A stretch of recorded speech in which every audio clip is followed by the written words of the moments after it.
Sofruğu aç gözəl oğlum, ruzisin hər yetirər.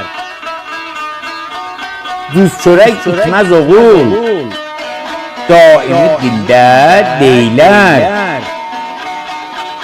Şanlı bir camiyə bənzər, xeyri şərdə geylər.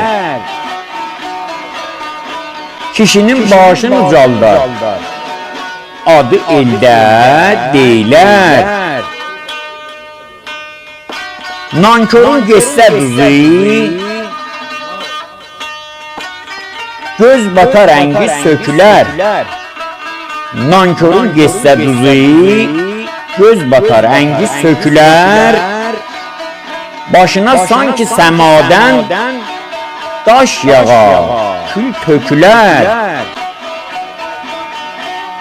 Əylər qaməti avara qalar, bel bükülər. El yarım bax sözünə, sufruğu daim qoy açıq. El yarım bax sözünə, sufruğu daim qoy açıq. Kişilik müftə deyil, hər qədəmi xəş götürər. Kişilik müftə deyil, hər qədəmi xəş götürər.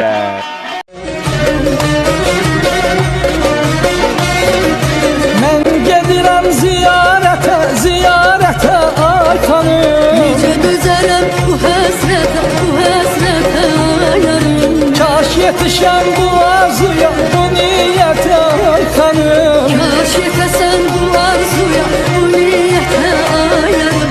Hara gedirsən ay yarım, hara gedirsən.